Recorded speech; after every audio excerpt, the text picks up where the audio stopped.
নমস্কার বন্ধুরা, ভিডিওর প্রথমে আপনাদের জানাই শারদীয় প্রীতি শুভেচ্ছা ও ভালোবাসা অভিনন্দন। আর পুজো তো চলেই এলো, আর পুজোয় আপনারা খুব আনন্দে কাটান, ভালো থাকেন আর সুস্থ থাকুন সেটাই কামনা করি। আর আজকের মঞ্জু কিচেন হাউজে মহা অষ্টমী পুজো উপলক্ষে একটা নিরামিষ থালি রেসিপি থাকবে, আর এই থালিতে থাকবে তিনটে রেসিপি। আপনারা পুরো ভিডিওটা প্রথম থেকে শেষ পর্যন্ত দেখতে থাকুন, ভিডিওর মাধ্যমে আপনাদের সব বলে দেবো। আমি এখানে কিছু আলু কেটে নিয়েছি আলুর দম বানানোর জন্য, আর এই আলুগুলো একটু এরকম ছোট ছোট করে কেটে নিয়েছি তাড়াতাড়ি সিদ্ধ হওয়ার জন্য। আপনারা চাইলে এর থেকে একটু বড় সাইজ করেও কেটে নিতে পারেন।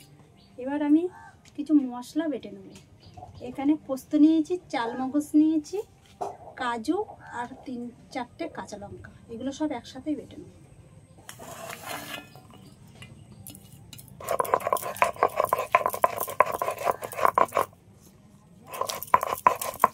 এই আলুর মধ্যে একটু হালকা করে লবণ আর হলুদ মাখিয়ে নেব।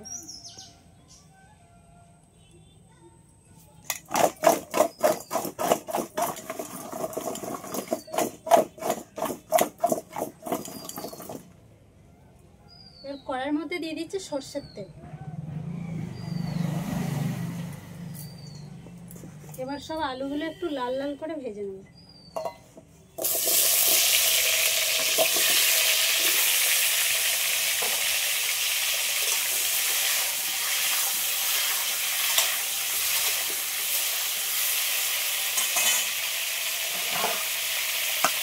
আর এই আলুটা ভাজবো একটু ঢাকা দিয়েই ভাজবো, আর 2 মিনিট পর পর ঢাকাটা তুলে একটু নেড়ে দেবো, তাহলে আলুটা ভালো ভাজা হবে আর তাড়াতাড়ি সিদ্ধও হবে আর খেতেও ভালো। আমি এখানে বাটিতে কিছুটা টক দই নিয়েছি, এর মধ্যে দিয়ে দিচ্ছি জিরের গুঁড়ো আর শুকনো লঙ্কার গুঁড়ো। সবগুলো একটু ভালো করে এইভাবে মিশিয়ে নেব। একই সাথে দিয়ে দিচ্ছি 1 চামচ হলুদের গুঁড়ো, স্বাদ মতো লবণটাও দিয়ে দিচ্ছি।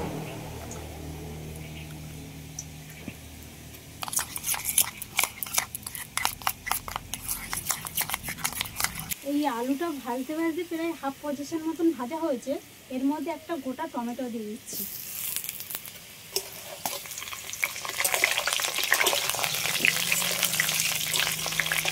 টমেটোটাও এই আলুর সাথে একটু ভেজে নেব। আলুগুলো তো সব লাল লাল করে ভেজে নিয়েছি, এবার আমি তুলে নেব।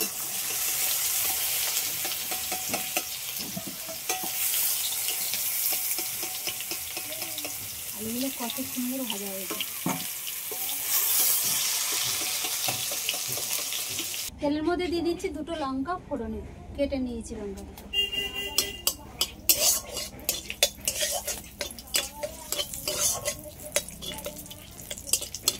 লঙ্কাটা একটু ভেজে নিলাম। এবার একটু তরকারিটা একটু কালার হওয়ার জন্য দিয়ে দিচ্ছি কিছুটা চিনি তেলের মধ্যে।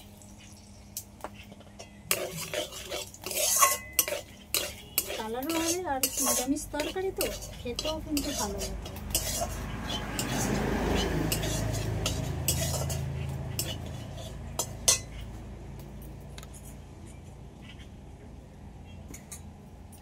বেটে রাখা এবার মশলাটা দিয়ে দিচ্ছি।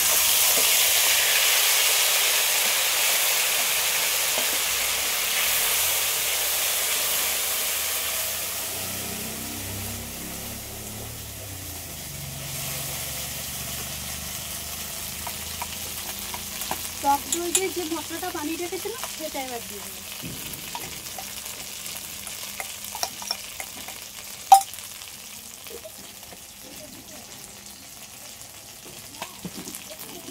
অল্প করে একটু জল দিয়ে দিচ্ছি বাটিটা ধুয়ে।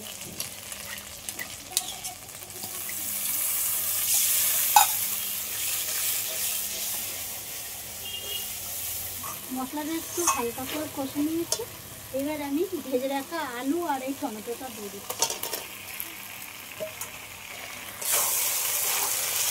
সবগুলো একসাথে আবার একটু হালকা করে নিয়ে নিই।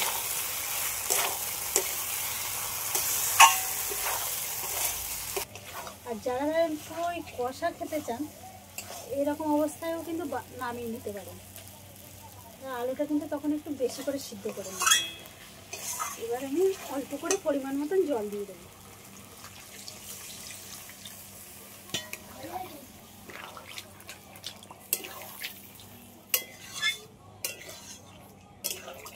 এর উপর থেকে অল্প করে একটু ঘি দিয়ে দিচ্ছি। আর নিরামিষ তরকারি তো একটু ঘি দিলে খেতে বেশি ভালো লাগে। হালকা করে একটু গরম মশলার গুঁড়ো।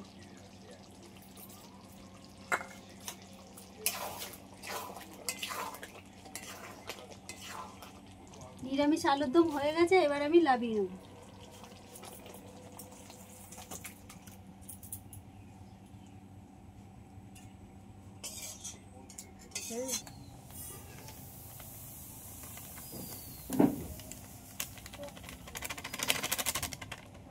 আমি এখানে 1 প্যাকেট সুজি নিয়েছি, এর মধ্যে অল্প করে ঘি দিয়ে দিচ্ছি।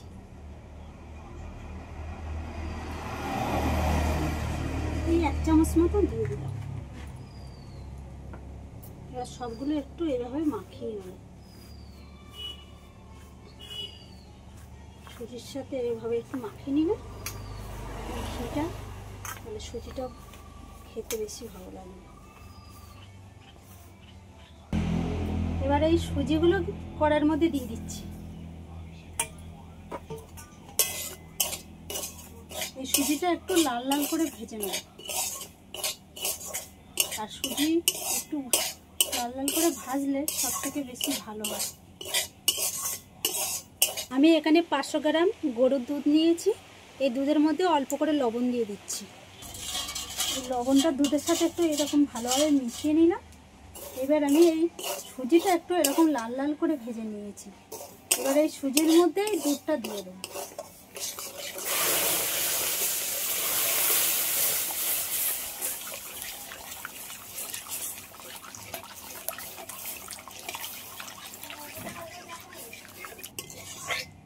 সুজিটা বেশ কিছুক্ষণ ফুটিয়ে নিয়েছি। এবার আমি স্বাদ অনুযায়ী একটু চিনি দিয়ে দিচ্ছি। মিষ্টিটা যে যেরকম খাবে সেই পরিমাণে।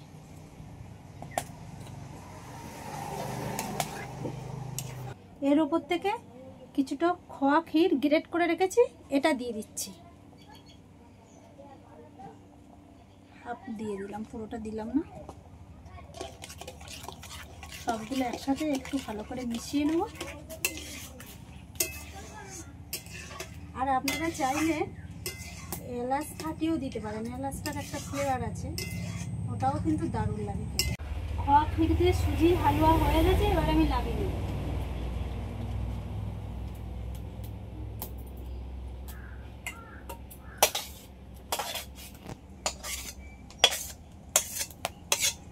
আমি এখানে কিছুটা মিক্সড ড্রাই ফ্রুট নিয়েছি, এর উপর থেকে একটু এইভাবে ছড়িয়ে দেবো।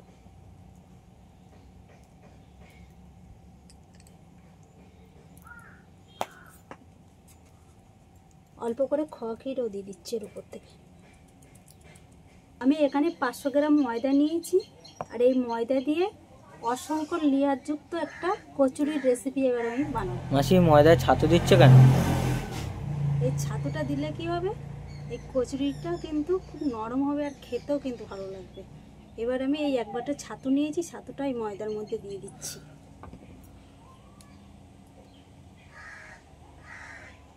অল্প করে মিষ্টি, স্বাদ অনুযায়ী লবণ,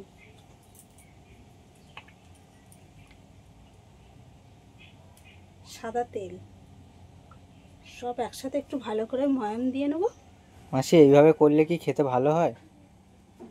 হ্যাঁ, এইভাবে করলে সব থেকে বেশি খেতে ভালো হয়। তা আমি বানাচ্ছি, তুই খেয়ে দেখবি। ময়দাটা ভালো করে ময়াম দিয়ে নিয়েছি। এবার একটা বেশি শক্তও না আর বেশি নরম না একটা ডো তৈরি করে নেব। অল্প অল্প করে জল দেবো।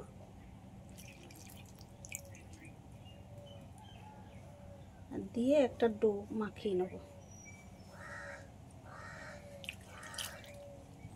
ডোটা তো তৈরি করে নিয়েছি, খুব বেশি নরম না আর খুব বেশি শক্ত না, এইভাবে বানিয়ে নিয়েছি। এবার এর থেকে লেচি কেটে নেব। রুটি যেমন লেচি করে না রুটি বানানোর জন্য, ওরকম সাইজের এরকম লেচি করে নেব। রুটির মতো করে এবার আমি বেলে নেব।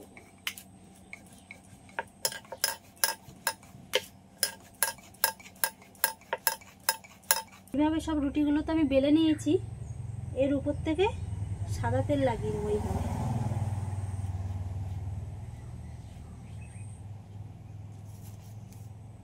অল্প করে ময়দা ছড়িয়ে দিচ্ছি।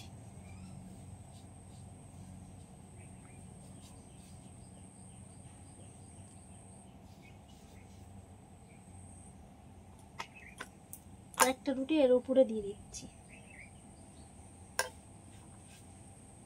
একইভাবে এটাও করে নেব।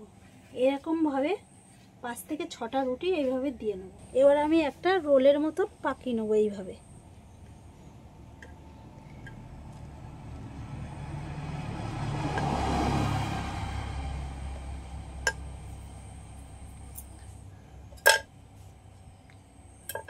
এবার একটা ছুরি নিয়েছি, ছুরি দিয়ে এইভাবে কেটে নেব।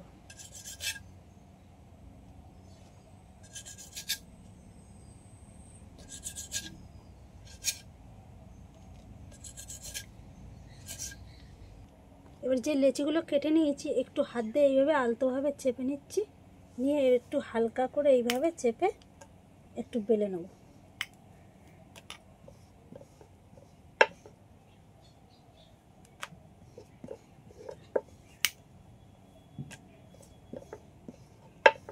কড়াইয়ের মধ্যে সাদা তেল দিয়েছি, তেলটা গরম হয়ে গেছে। এবার আমি সব কচুরিগুলো এক এক করে ভেজে নেব।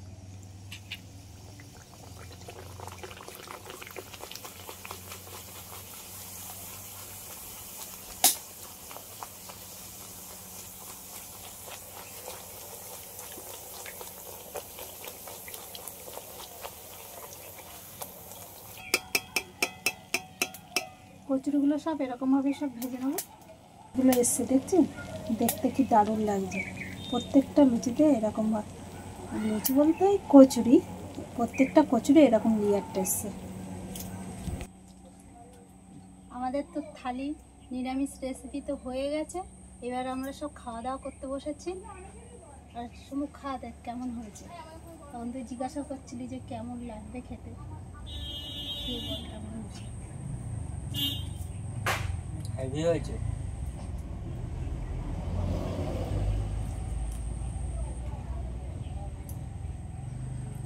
বন্ধুরা দারুণ হয়েছে খেতে।